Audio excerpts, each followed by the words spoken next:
Good afternoon. It's Wednesday, the 3rd of July, 2024, just after 1 o'clock. Welcome to UK Column News. I'm your host, Mike Robinson. Joining me in the studio today, we're back in the studio, Charles Malet.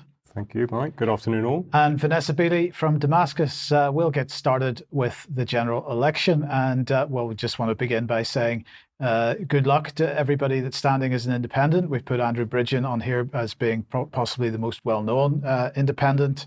But nonetheless, lots of people standing as independents, and also good luck to anybody standing in some of the smaller parties that generally don't get any media coverage whatsoever. And we'll see how that goes tomorrow. Nobody is holding out for a terribly satisfactory result across the board. No matter who wins, whether it's Tory or Labour. I think we know who it's likely to be. But in Northern Ireland, the issue is around the DUP, of course. And here is Sir, what's his name? My goodness, how can I? Jeffrey Donaldson, thank you. Sir Jeffrey Donaldson, who is back in court today on allegations of abusing sexual impropriety, let's put it that way. And his wife also in court on charges of aiding and abetting. And this, of course, leaves the DUP in a bit of trouble, and we wait to see what the result of that is going to be. Meanwhile, in France, of course, what have we got over there? We've got Marine Le Pen apparently on the verge of success. So Macron called this snap election because of what happened at the European parliamentary elections. But it seems that the French electorate not so happy with him. So they obviously, although it was inconclusive in the first round, Marine Le Pen was very successful at that. It wasn't decisive, but that continues. But I just thought this tweet, Charles, was fantastic, from Kenneth Ross. At stake in the French and US elections are the defense of Ukraine's democratic future from Putin's colonial invasion, and with it the prospects for democracy in Europe. The far right has a different plan. And I had to respond to this on Twitter by saying, yeah, peace. Because, it is an incredible situation that now if you are pro-peace, you're labelled as far right. And you're apparently feared by the mainstream. Absolutely. That's completely the way it's gone, and it will continue to go, I think. I mean, it's relentless. Yes. So we'll see what the result is tomorrow. At least we'll see what the result is on Friday. But the voting taking place tomorrow, and hopefully Andrew Bridgen will succeed, as will many of the other independents. But in the meantime, as we talked about earlier on, just after the election was called, there was a wash-up in legislation and so on. But it's not just legislation; it's affected by the election. No, it's not. And in addition to talking about independents and the struggles that they face, we've talked about the systemic issues which restrict what we might consider to be the democratic process. We'll just go through the wash-up as it is described by Parliament, by the House of Commons, which in effect means that certain bits of legislation that were in Parliament are effectively scratched. And here we see that on the prorogation of Parliament on the 24th, there were just 2 days for a wash-up. So rather than looking at what did get through, we'll look at what didn't. And of course, on the government side, which is of significance, the Criminal Justice Bill, therefore hanging in the balance and effectively has been wiped off the slate for now. But and just a reminder, that contained things about nuisance begging and certain prevention orders, which we've spoken about many times before. On the private members' bill side, again, things we've touched on in the past, the Disestablishment of the Church of England bill, which we'll come on to contextualise later. The Fetal Sentience Committee bill, again, which was hijacked by the pro-abortion lobby. The Police Declaration bill, essentially trying to create a situation by which police would have to declare membership of and affiliations to certain societies, the sites of special scientific interest concerning Natural England in particular, and then, of course, the Holocaust Memorial Bill, which is worth noting because it's a hybrid bill, and therefore, because of its status as a hybrid bill, it says that on the 22nd of May, or rather, sorry, after the motion on 22nd of May, the bill could be reintroduced in the new Parliament. Well, now, given the sort of airtime and the influence behind it, I would suggest that absolutely it will be seen again. And a reminder on the petitions front that if you have started a petition or signed a petition to the government A reminder that that has all been wiped as well, so will have to be started again after the election. Now, the other thing we've talked about, of course, is the nature of information. And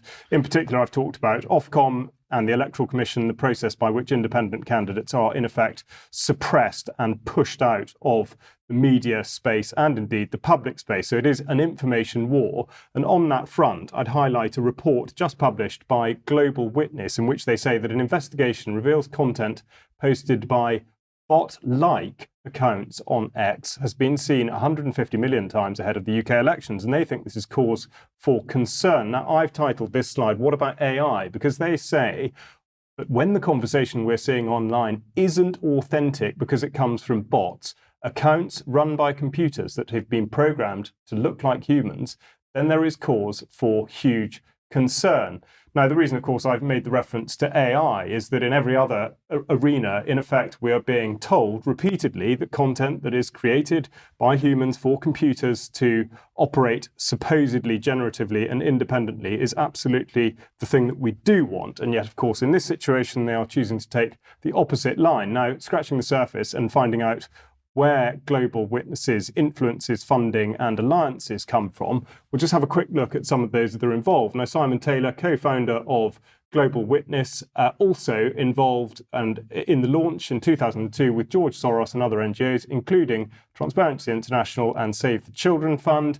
And then we've got Patrick Alley, another co-founder, involved, or at least as a former president, described by a former president of the Open Society Foundations, as somebody who's helped bring together issues of human rights, corruption, the trade in natural resources, and so forth. And then we've got Fatima Hassan, who's a South African human rights lawyer, but she led the Open Society Foundation for South Africa for 6 years, which of course is associated with Soros. Now, as if to prove my point that Global Witness is in effect a tool of censorship, I put a video on X, Twitter, this morning, and Kenny, who knows more about tech than I ever will, put it into the Google Gemini AI program and asked it to do something for him. Well, he was asking it to summarize the video and write a little bit of context for it. Exactly so. And highlighted in red there, it says that it removed the mention of Soros funding to avoid perpetuating conspiracy theories, and it shortened the sentence about social media censorship. Now, I never suggested anything other than the fact there was a link between Soros and the Open Society Foundations and Global Witness, which is evident on their website. Now, this takes us towards Ofcom, which of course is to be regulating this space and other spaces besides. So just a reminder really of the part about the funding of Ofcom, and he who pays the piper calls the tune. So as they state in this article, we want to address some misunderstandings about how we're funded. Contrary to what some people think, Ofcom is not funded directly by taxpayers or the government. Most of Ofcom's funding comes from fees paid to us by the companies we regulate. Now, you will have watched enough UK column news about the MHRA to know that that is not a sensible system to get people to mark their own homework. But nonetheless, that is in fact how Ofcom is structured. So we look at something from their annual reports. They say strengthening Ofcom for the future. I say strengthening censorship.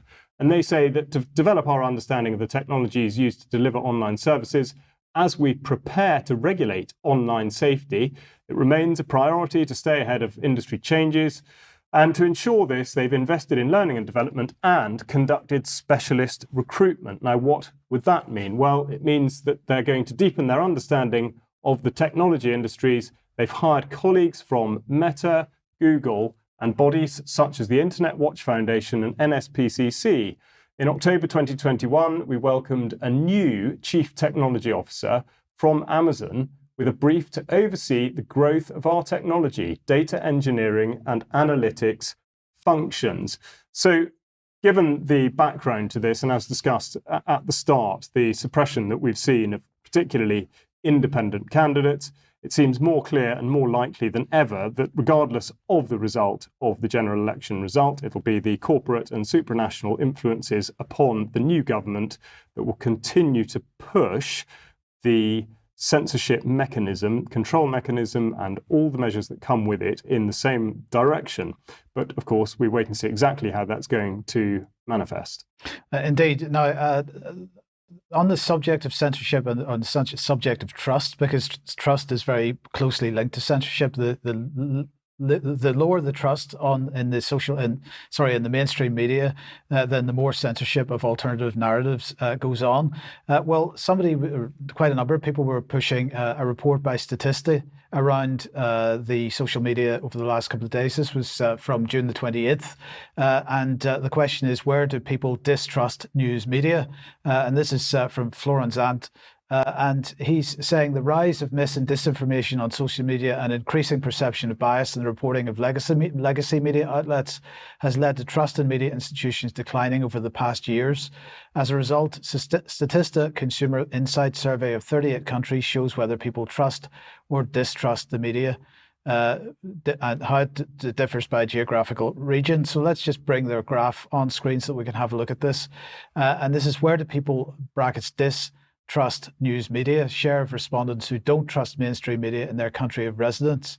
And they're showing that the UK, the United States, parts of South America, Australia, India are sitting around the 16 to 20% of people not trusting the mainstream news media. In Canada, in Brazil, in South Africa, parts of Europe, Republic of Ireland, China, it's around the 10 to 15%. France is doing pretty well there at 21 to 27%, according to this particular survey. And they're saying this is 1,000 to 10,000 online respondents, 18 to 64 years per country surveyed between April 2023 and March 2024. So that's what they're saying. But those statistics to me seemed a bit low based on what we'd seen in many other similar surveys over the years. So maybe Statista should have done some looking at their own data from previous years. So let's bring this one on screen.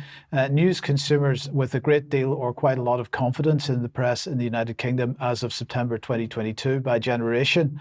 And we see that the percentage of pre-war, so that's people in their, I suppose, 70s and 80s now, who have quite a lot or a great deal of confidence in the press in the UK. It's only 25%, and it goes down to 5% once we get to Generation Z or Gen Z. So, that doesn't seem to quite tally. I mean, I appreciate that one's looking at distrust and the other's looking at a great deal or quite a lot of confidence, but still the figures seem to be there's quite a bit of disparity there. And then if we look at the Press Gazette, now this is from 2023, the UK has the second lowest level of trust in press in survey of 24 countries. Only Egypt reported lower levels of trust in press than the UK. So this was from March 2023. And when they updated this in January 2024, trust in media, UK drops to last place in Edelman's survey of 28 nations. The annual survey asked how many people trust the media to do what is right. So I would suggest that the graphic that's being sent around social media at the moment on Statista is vastly underestimating the levels of distrust in the mainstream press that we have in the UK and across the world, particularly the Western world. And there are many other sets of data that might be a bit more accurate on this. But anyway, we'll talk more about this in extra, no doubt. Now let's move on then. We mentioned Egypt there, Vanessa. Let's welcome you to the program. Well, what is going on in Egypt at the moment? Well, many things going on in Egypt, but I'm going to focus today on basically the EU debt quagmire that Egypt is being put into. So, report in the last couple of days from Politico, EU finalizes up to 1 billion in aid to Egypt as part of a migration deal, and similar deals were made with Tunisia, Mauritania, and Turkey to curb immigration from the Zionist genocide in the occupied territories and in Gaza into Europe. We saw a very similar affair, of course, during the regime change war in Syria and the migration crisis from Syria into Europe, which was being basically damned, as in putting an obstacle by Turkey. So I apologize for this very creepy photograph of our favorite von der Leyen on the left meeting with President Sisi in Cairo a couple of days ago. And why am I comparing it to von der Leyen and Zelensky? Because in my opinion, Egypt is rapidly heading towards becoming the Ukraine of West Asia. It is absolutely mired in debt. So the EU on Saturday finalized a deal for the disbursement of up to 1 billion. The overall fund that is being given by the EU to Egypt is above 7 billion. But this is basically macro financial assistance within their partnership geared at curbing irregular migration and boosting the North Africa country's economy. Signed a memorandum of understanding for the financing during the EU-Egypt investment conference in Cairo that included President Abdel Fattah el-Sisi and European Commission President von der Leyen. And if we look at what they're actually going to be investing in, as I said, compare this to Ukraine, where, of course, much of Ukraine's resources and industry has been taken over by foreign investors. The EU-Egypt partnership has been strongly criticized by human rights groups who see it as another EU cash for migrant control deal. The macro-financial assistance of up to 1 billion will provide a total of up to 5 billion in favorable loans to Egypt. The agreed policy actions covers 3 pillars: promoting macroeconomic stability, improving the business environment, enhancing Egypt's competitiveness, and supporting Egypt's green transition. They also signed the Green Sustainable Industry Programme, supported by 30 million EU grant to help Egyptian industry to invest in pollution reduction, decarbonisation, energy and resource efficiency, and 3 financing agreements worth a total of 36 million as part of bilateral cooperation programs. But then let's have a look at Egypt's entire debt. So total debt is 165 billion, which I actually think is underestimated, including 28% to Gulf Arab states, the UAE, Saudi Arabia, Kuwait, Qatar, and others, including Jordan, that have heavily invested and actually effectively bought up sectors of Egyptian territory, particularly within the Sinai and on the Red Sea coast. I've actually written at my Substack a series of 3 articles talking, first of all, about the economic trap, and then Sisi deepening ties, both economic, trade, and so on. In fact, during 2024, Egypt's exports to Israel soared, as did the UAE and Jordan, despite the fact that Israel is conducting a genocide in Gaza. And then finally, the mafia bosses that are running the business, and including the Gaza file for Sisi in the Sinai. Now, this was put out by WikiLeaks yesterday. A verified document from the Israeli Ministry of Intelligence in October 2023 suggests ethnic cleansing, forced displacement of Gaza civilians to Egypt would yield positive and long-term strategic results.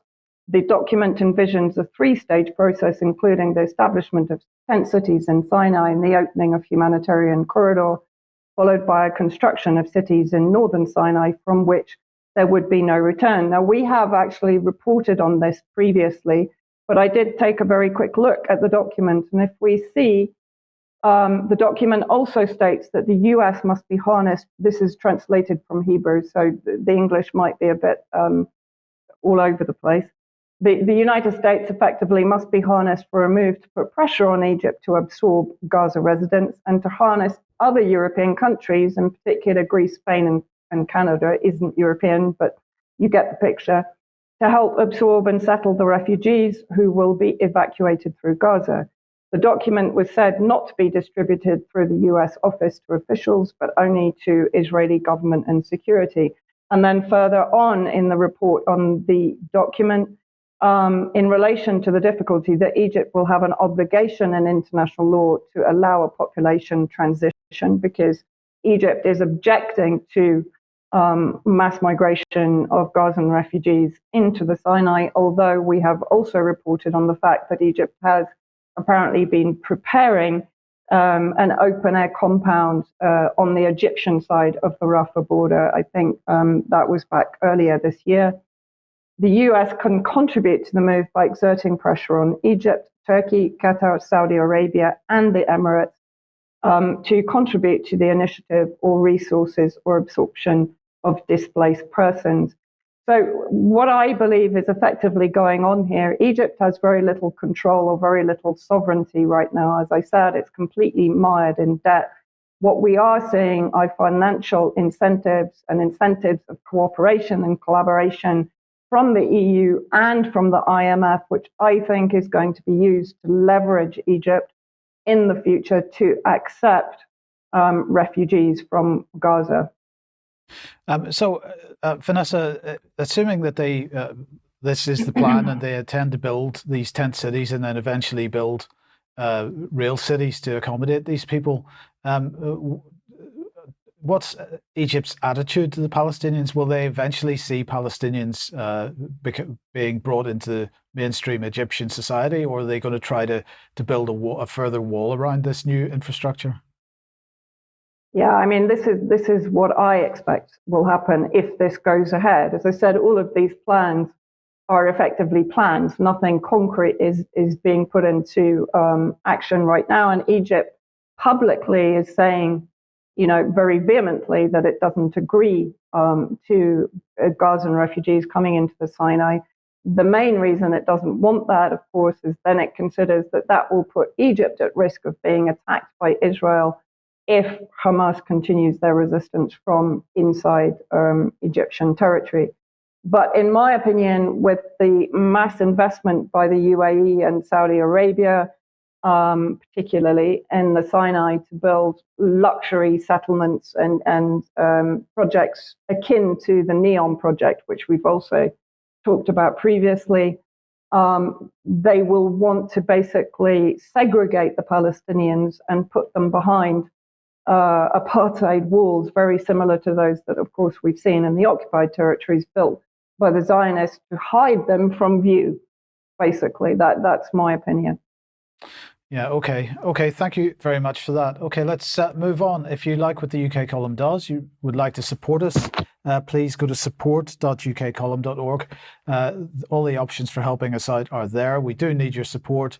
It is you that keeps us going. So thank you very much to everybody that has and continues to support us. You could share anything you find on the platforms, especially ukcolumn.org and ukcolumnextracts.co.uk. Facebook's still not available to us at this point in time. We'll keep you posted on that. And do pick something up at the UK Column shop if you possibly can. Another reminder of Your Life in Their Hands, which is available to get from the shop at the moment. Thank you very much to everybody that has grabbed a copy of this. If you haven't got one yet, please do get hold of a copy and let others see it as well, because the information is extremely relevant to what people are experiencing in their councils and local areas as Agenda 2030 and Agenda 21 is implemented. Now, a quick update. David Leahy, who's standing as an independent parliamentary candidate in St Ives in Cornwall, was speaking to Brian a couple of days ago. That's on the UK Column website. If you haven't seen that yet, please have a look. It's still not too late to share that if you think it'll influence anybody in St Ives. Tomorrow at 1 p.m, Brian will be speaking to J. Michael Waller. So do join us. This is the second interview with J. Michael Waller, and join us for that if you possibly can. And a date for your diary is Saturday the 19th of October in Bristol, where we will be really live in front of, hopefully a reasonably sized audience. We'll get to say hello to everybody. Do join us for that if you can. Keep that date in mind. Now, of course, over the weekend, we were at the Sounds Beautiful Festival. And if you were watching the UK Column News on Monday, you will have seen the news program that we hosted while we were there. But a fantastic event, Charles. Yeah, it absolutely was. And of course, what you couldn't see was the audience. So it's absolutely lovely to have that face-to-face direct contact. And I'm sure you could hear the response to what we did, and indeed the question and answer session at the end. So to get out there and be with other people was absolutely fantastic. A really well run festival as well. So many thanks to all those who had a part in it, and to those who turned up to say hello and support the work of UK Column. And even the weather mostly cooperated. It did, Yes. surprisingly. Yes, okay. And a quick advert for this going on Sunday the 7th. So that'll be this Sunday, I guess, in Bath. Do you trust your council? Now, this is Bath and North East Somerset Council. They've signed you up to a smart city trial, according to this advertisement. And the question is, do you consent? So join the Rally for Sanity. And that is on the 7th at 2 p.m. at the Guildhall, which is at the Bathness Council building in Bath. So join them for that if you can. Where does that take us?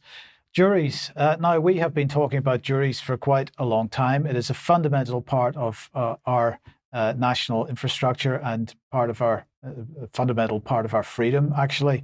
And most people don't understand the role of juries. So I was quite interested to see this article in the Guardian yesterday.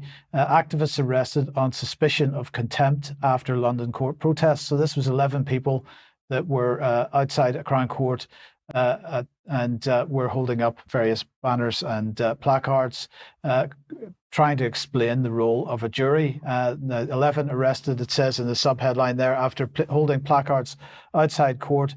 The judge said could be interpreted as interference with a jury. I think if we're talking about interference with a jury, we need to be looking at what judges are doing with respect to juries. But anyway, what the Guardian didn't say anything about was the group that was actually involved in this protest. So here's their website. It's called Defend Our Juries. Now I'm going to say straight out here, this is not the type of group that people watching the UK Column News, I would imagine, would be wanting to support, because these people are mainly linked to climate protests and so on. But I have to say that in terms of explaining the situation with juries, that website does quite a lot to explain it in a very clear and concise way. So if you can suspend your disbelief on the climate issue, I recommend reading what it is that they say. And, well, we can talk a little bit more about this in a second, but let's just look at a little bit of video from that website and see what they have to say. We have this right in the UK, which is really, really important, and it's been there since 1670, and it's the right of juries to acquit a defendant based on their conscience. So regardless of what a judge thinks or what the government of the day thinks or what the media think, but on their conscience.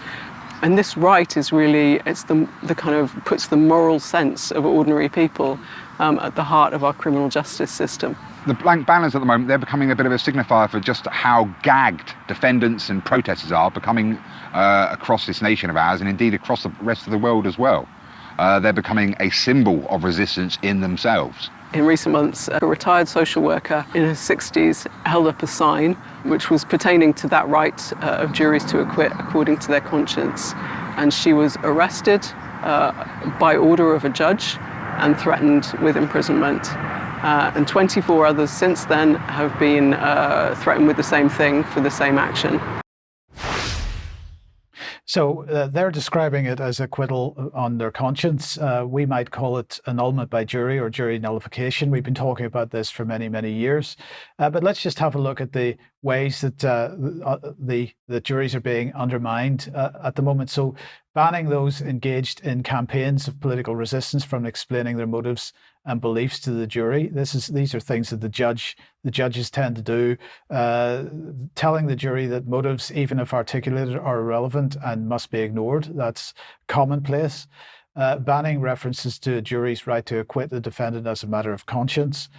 Directing the jury that defences such as necessity, proportionality, or reasonable excuse are not available.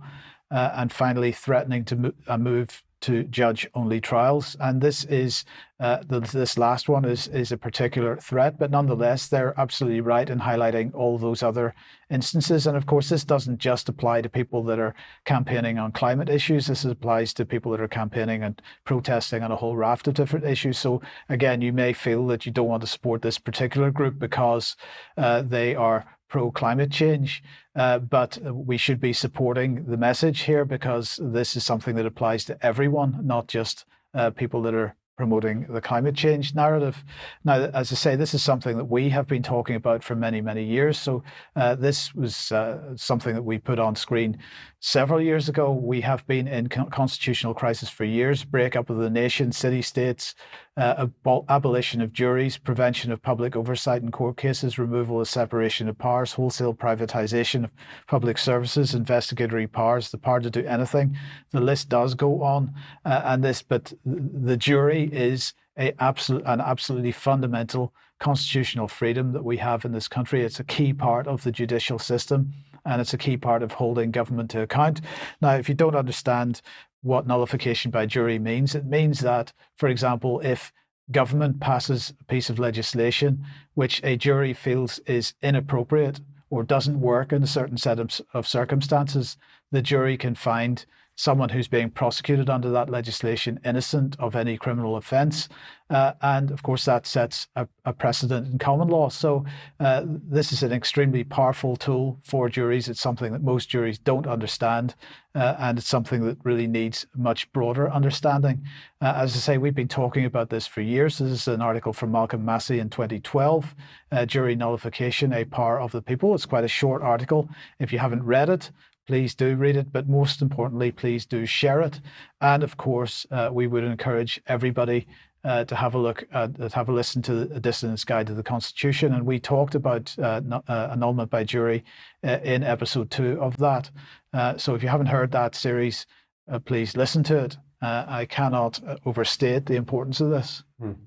Yeah, and it is phenomenally important. And I think that you're absolutely right to point out that the group that you've referred to, by largely being composed of climate activists and perhaps sort of social justice warriors, as they might be referred to, should be in a way neither here nor there. And there are obvious examples that can be cited where jury nullification has played out in recent years, most notably those that were in court for criminal damage on the pushing of the statue of Edward Colston into the Bristol Harbour and the smashing of enormous plate glass windows at a Barclays Bank building, and both were overturned by juries. But the key issue here, and this is exactly like the sort of defence of free speech, is that if you want to maintain the system, you have to accept the consequences, no matter what they may be. You can't equivocate about it. And I think that's the central point that has to be grasped here. And if sometimes it doesn't play out in the way that you hoped that it would, well, that's the system.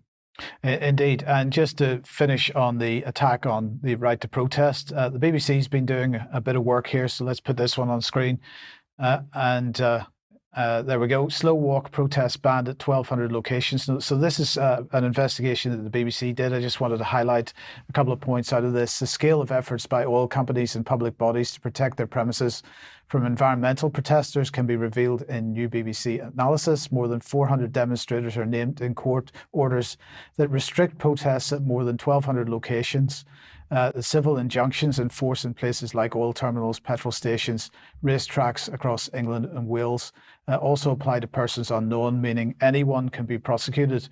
The anti-protest injunctions limit what people can do, who they can associate with, and where they can go. The punishment for breaching one can be up to 2 years imprisonment or an unlimited fine, a heavier penalty than for the equivalent offences in criminal law.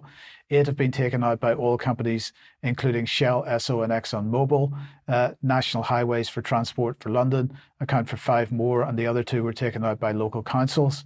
And again, of course, the excuse for this draconian crackdown on protest is the likes of Just Stop Oil and so on. But if Just Stop Oil's behaviour is resulting in this type of limitation on the right to protest, that limitation on the right to protest applies to us all. And even if we don't agree with what Just Stop Oil is doing, and I personally don't, then we've still got to support their right to do it, because that is our right to also protest as well. So that is the main point I want to make there. But Charles, where does that take us to the Church of England?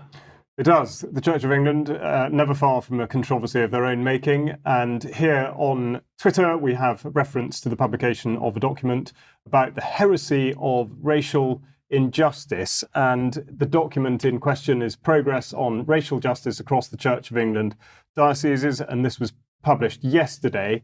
The accompanying text is: racism is a heresy and a sin, and as Christians we have a responsibility to eradicate racism and exclusion in all its forms in the church, as well as our wider society. Now, that may well be the case, but if racism and the concept of race is reframed, then the outcomes are slightly different. So what we'll do is just have a quick look at a video that's been produced by the church to accompany this document.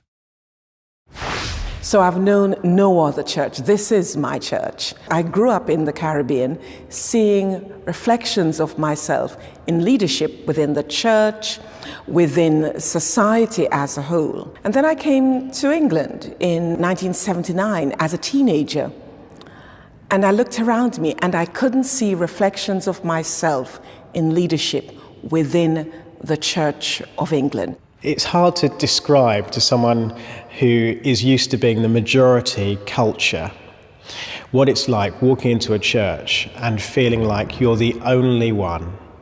It's just a very hard feeling to capture, and I guess minorities from every ethnic group just learn to deal with that. If you don't see yourself, then you don't know that you are welcomed, that you can be part of. And so even though the church itself can be saying with words, you belong, you're welcome, everything about the situation communicates to you, I'm not part of this and I'm not welcome.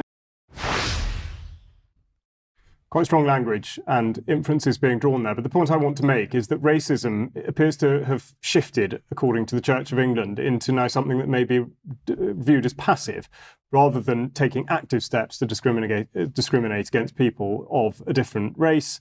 It's now deemed that it's okay to turn up in church and think that the institution or the people must be racist because they don't look like you.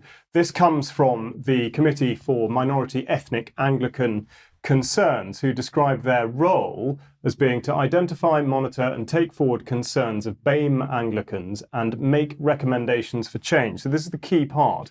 It is all about change, whether necessary or not. Further, they encourage the church to take positive action to increase the inclusion and representation of BAME people across the church. They encourage them to pursue vocations and to work with them to understand issues relating to BAME young people. Well, I would say that perhaps they're creating these issues and indeed indoctrinating them in order that they understand them in the way that the church wants them to. Promoting understanding of racism, racial issues and cultural diversity. Again, reframing there, advising and supporting the church. And for example, interestingly, the UK Minority Ethnic Mental Health Toolkit, as though the issue of mental health might be different depending on the colour of your skin. So the hijacking and the corruption of phrases like inclusion and diversity is extreme in this instance. It really is. And to suggest that the Church of England is now no longer an organisation where people are brought together by a shared belief system, but instead it must be according to skin colour or some other cultural point is quite extraordinary, or not, given the background. Now, we trace this back to what's called From Lament to Action, and this was precipitated by the death of George Floyd in May 2020, when most of the world was subjected to believing that Black Lives Matter was something they absolutely had to pursue and subscribe to, no matter what the beliefs they may have had previously. So this was started in June 2020 to implement significant cultural and structural change. Well, it looks like that is happening. And also that apologies and lament should be accompanied by swift actions leading to real change. Well, just a couple of years later, the Church Commissioners researched identifying historic links to transatlantic chattel slavery. Obviously, there's been a lot on that. But the bit that I want to get to, which is of great significance, is the funding side of it. Now, here we have the most recent report from the Church Commissioners about the investment policies of the church, and there's a timeline on the right there, which is probably too small to read, but the point of it is that in recent years, the amount of commitments towards net zero in particular, and increasingly what's being called racial justice, is very notable. And I've got arrows here that their spending plans are helping the church to transition to a lower carbon approach, step change in the area of racial justice, and also that within the last 3 years, there's an increase of 1.2 billion, which represents about 30% of the spending. So where's that going? 2022 figures here are highlighted because in the areas of housing, diocesan investment, racial justice and net zero, there was no funding allocated in 22, but in 23, that amounts to around 80 million. Now, I've written about this before, but the top 20 holdings in the church are very indicative of where the Church of England is attempting to push society. So within those top 20 holdings are companies like Applied Materials, which has pharmaceutical divisions, Danaher, which has genomics, which we've talked about many times before, Analog Devices, looking at electronic surveillance and countermeasures, and of course Merck, precision medicine with regard to the cancer genome, but also, and Mike was talking about this on the news on Monday, and Debbie's spoken about it many times before, human-derived organoids.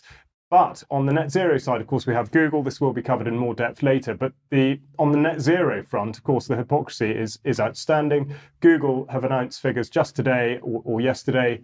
And you see there the bottom line of each. 2022, there's been a significant uplift in what they call their greenhouse gas emissions between the year 2022 and 2023. So the Google are failing and the Church of England are still pouring money into them and all the rest of it. Now, if you want to look further into this, I did write about this in some detail based on previous reports by the Church Commission, in which it was very clear that despite their ethical investment policy, they are actually investing in pornography, weapons of military-grade military use, and embryonic stem cells. Now, obviously, we've just seen that that's now moving into areas of sort of AI and surveillance and all manner of other things. So none of this is accidental. And I return to the original point, which is what the church are doing, are trying to force change. And it is very hard to look at the Church of England now and believe that it is a meeting point for people who share a belief within the context of faith. It seems to be about every other agenda apart from that very one thing which should bind the people that belong to it. Yes. Okay. Well, let's move back to the Middle East now. And what is the latest on Israel and their plans post whatever it is that they're doing at the moment, genocide? Yeah, well, I mean, I'm trying to keep an eye on the ball and following the direction of travel because there's an awful lot of confusing and contradictory rhetoric from Israeli officials, US officials, UK officials, EU officials. But what's interesting is that Israel keeps coming back to this post-genocide Gaza plan. So this was in the Financial Times, Israel to test, Hamas-free bubbles in post-war Gaza plan. Doesn't that sound cuddly? So let's have a look at what they're looking at doing. Israel is preparing to test an experimental model for running post-war Gaza by creating a series of bubbles that are designed. It actually takes me back to COVID, that are designed to be Hamas-free, but have been met with incredulity by many people briefed on the plan. The pilot scheme, a template for what Israel imagines would follow the war, will be launched in the northern Gaza neighborhoods of Atatra and Beit Hanun and Beit Lahia, which have been coming under heavy bombardment again. But even with the Israeli military on the cusp of starting the pilots, there is widespread skepticism over their viability given the violent opposition of Hamas and the resistance factions, infighting in Israeli Benjamin Netanyahu's government over the details, and tepid backing from Arab states. And it has been described as a fantasy project. So let's just have a quick look at the map just to see where these so-called bubbles are going to be piloted. So Atatra, Beit Lahia, and Beit Hanun, well in the north. And then going on as it continues in the Financial Times, the second person with knowledge of post-war Gaza added that Israeli attempts to identify local Palestinians who could run Gaza in Hamas's stead have been ongoing since November without any significant success.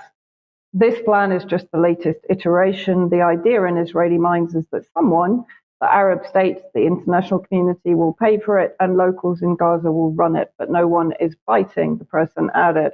And continuing just with on the ground humanitarian bubbles would then in effect be run by reps from the international and Arab coalition. So back to Egypt, Saudi Arabia, UAE, Jordan, local PA, Palestinian Authority, that are very much seen as proxies of the Zionist government, and private contractors and business people. Several people familiar said there were also plans to train up a local Palestinian force from inside Gaza to take over security and the humanitarian bubbles, which we assume are going to be programmed and de-radicalized from a Zionist perspective. Such a force would consist of former PA security personnel who would either travel to Jordan or the West Bank for training under the auspices of US Lieutenant General Michael Frenzel, the Jerusalem-based security coordinator between Israel and the PA. The PA's influential intelligence chief has already been vetting candidates from inside Gaza, with several thousand men identified as potential recruits, according to two people. So let's go back to a report that we did on UK Column News a few months ago when we talked about Netanyahu's dystopian vision for post-genocide Gaza. And you will remember then the so-called safe zones that have now been rebranded as humanitarian bubbles, where the so-called de-radicalized Palestinians would be segregated and corralled, and potentially to be used, of course, for slave labor. So, we keep coming back to the same idea, the same project, the same plan. And I think it's important just to keep our eye on that ball while everything is going on very much to confuse us. Yeah, thank you for that. Now, let's just quickly move on to Ukraine. And, the Netherlands has announced that it is exporting 24 F-16s to Ukraine imminently. And, I'm just still wondering who's going to actually fly these things, first of all. So are they going to be flown by Western personnel? Is there anybody in the Ukrainian Air Force that's actually been trained to fly them yet? I don't think so. It takes a significant amount of time to train someone to fly one of these jets. And since it was only a couple of months ago that we saw the RAF announcing that some Ukrainian pilots had gone through basic training, they're not going to be in a position to fly these just yet. But in the meantime, the Russians have released some video of them destroying, if we can get it to run, here we go, destroying Su-27s on the ground. So I believe there were 2 actually destroyed, several others very badly damaged in this drone attack. So it's pretty clear that any F-16s heading into Ukraine aren't going to last too long, even if they do have anybody to fly them or they do get off the ground. In the meantime, there's an argument going on about intermediate range missiles at the moment because, if we think back, the Intermediate Range Nuclear Forces Treaty was signed by Gorbachev and Reagan in 1987. And both countries at that time agreed to abandon nuclear and conventional ground-launched ballistic and cruise missiles with a range of 300 to 3,000 miles, let's say. But then beginning in 2014, the US was busy accusing Russia of being in non-compliance. So they were already building a narrative at that stage. And then they withdrew from the Intermediate Range Nuclear Forces Treaty in 2019. Russia said that they would refrain from manufacturing or deploying any systems so long as the US didn't deploy them anywhere in the world. But there's been noise of the US doing quite the opposite at the moment. So now Putin is talking about restarting manufacturing of these. We'll come on to the likelihood of that in a second. But let's just have a look at Dmitry Peskov here, because he was commenting on whether there would be any disclosure if there was a deployment of intermediate range missiles by Russia. And he's saying it's obvious that such information is hardly likely to be disclosed. After all, this is an extremely sensitive field related to defense and security. At the same time, you see that the president is raising this issue, and accordingly, as the process with production and so on unfolds, some information will be accessible. So again, an escalation here. But again, this seems to be Russia reacting to what the United States is doing. But the United States has been building this narrative for quite some time. Now, in the meantime, we're seeing a lot of stuff in the Western press about whether Russia is actually capable of building these things. So here is, I think this was Irish media. Sorry, I've knocked the the branding off the top of this. Apologize for that. Russia has become so economically isolated that China could order the end of the war in Ukraine. Now, of course, this is a hit piece on China and really suggesting that China could step in and deal with Russia here. But the main thrust of the article is that as a result of sanctions, Russia's economy is so destroyed that it's impossible for it to continue expanding its military industrial capability. Well, that's a bit strange because this particular article seems to not be in line with this article from Rusi, which published around the same time. It's entitled "A Methodology for Degrading the Arms of the Russian Federation." It says, since its full-scale invasion of Ukraine, Russia has continued to access critical components from abroad, expanded the production of core weapons, and continued to increase the sophistication of some key capabilities. So, the suggestion that Russia is unable to continue manufacturing weapons is completely ridiculous, but we continue the narrative suggesting that Russia is carrying out a hybrid war in the rest of Europe here, and that it's doing so in a much more kinetic way. So this is from the Institute for the Study of War. If we just expand the graphic, it's showing Western Europe and a number of incidents which are being blamed on Russia without any particular evidence. For example, an arson attack on a warehouse containing Ukrainian aid in Scotland. In Germany, planned arson attacks and explosions foiled by the authorities. In the Czech Republic, a failed arson attack targeting a bus depot. What on earth would an arson attack on a bus depot have to do with Russia? But okay, this is their claim. And of course, we were mentioning the fires in a couple of battery establishments recently in South Korea and this one in Glasgow, and the claim that Russia was somehow behind those as well. And at the same time, the Wall Street Journal pushing out this narrative that Russian saboteurs behind arson attack at German factory. So, this is a continuing narrative. But in the meantime, the Sun, just in time for the election here, has troop fears Britain's armed forces no longer credible amid cuts to record low, warns ex-defence chief Lord Dannatt. And Charles, just in 2 seconds, I mean, this is something that we have been talking about for years, and I'm glad to see that the mainstream media finally starting to catch up. Well, absolutely, but my take on it would be that the reason this is being done is in order to galvanise people for either conscription or national service, to make people sort of have some sense that the nation is in peril. We've got the threat from Russia, but also we've got the armed forces that are in an insufficient state, and therefore you've got to step forward and do what's right. I think that's the way it's being played. Yes.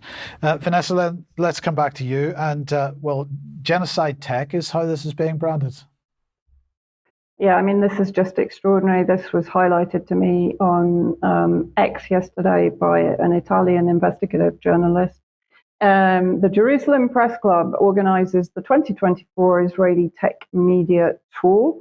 So it's inviting press from all over the world while it is committing an ongoing genocide in Gaza and has been for 9 months to come and actually view the tech that is being used by the military to carry out that genocide. I mean, it's just extraordinary. Imagine if Russia were to do this. So I didn't have much time, so I quickly had a look at some of the organizations involved. It includes Cyabra Cyber Software, identifying misinformation and bad actors in the social media battle deployed by Elon Musk in his due diligence for, Twitter, now X. So I had a very quick look at this Cyabra, and it becomes suddenly very interesting. So it's basically an organization that uncovers the good, bad, and fake online. Does that sound familiar to anyone? Bear in mind, we've been talking consistently about the intelligence agencies or brigades within Israel that are then leaving the forces to establish their tech setup. And so let's have a look at who is involved in Cyabra and look at the transatlantic connections. So Mike Pompeo, formerly President Trump's kind of point man on the Middle East, but in particular on Syria, is a board member at Cyabra. Cyabra's dedication to proactive, cutting-edge threat detection aligns perfectly. And I'm excited to work with Cyabra as they provide a vital shield against nefarious manipulation efforts online. Then I had a quick look at the three CEO and co-founders, but I just picked one out because that was the most glaring connection to Israeli intelligence. Yosef Dard, co-founder and CPO. The other two also have similar connections. He was formerly head of department at Israeli military intelligence and team leader and project manager, again, at Israeli military intelligence, which could be Unit 8200. I mean, there are various units within the IOF that he could have been referring to. And then I just wanted to also show what Stefania Maurizi had put out on X. I'm convinced that this is one of the most monstrous and shameful initiatives that I have ever seen in 23 years of journalistic profession. A tool for journalists to publicize the technology, which, among other things, helps the war or the genocide of Israel against Gaza. And I would absolutely 100% agree with that. It is absolutely horrifying. And I'm going to dig further to see whether any British media were involved in the tour.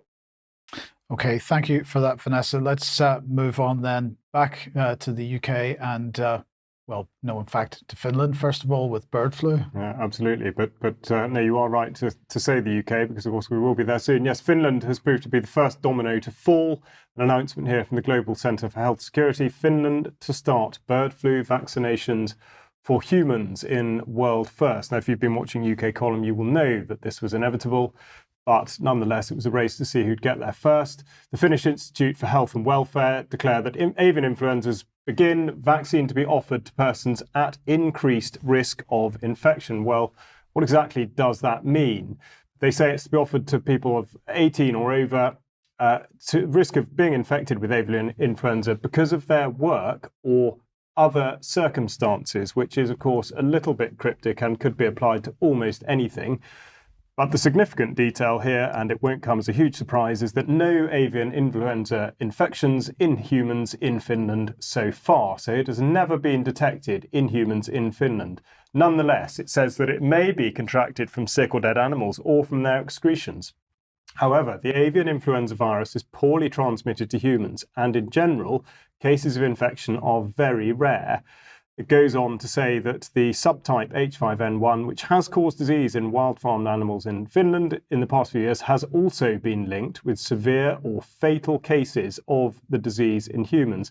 So they can't quite make their mind up. But this would be the point to make it clear and remind you that, of course, to be able to ascertain that there is bird flu in existence in the first place means reliance on the PCR test. And as we have been through many times, Kari Mallis, the man who invented it, made it very clear that it was not possible to tell from the PCR test whether you'd identified something that would make somebody ill or something ill, or that had made them ill, or that it could be passed to another person, or that it is evidence of something that may be referred to as a virus.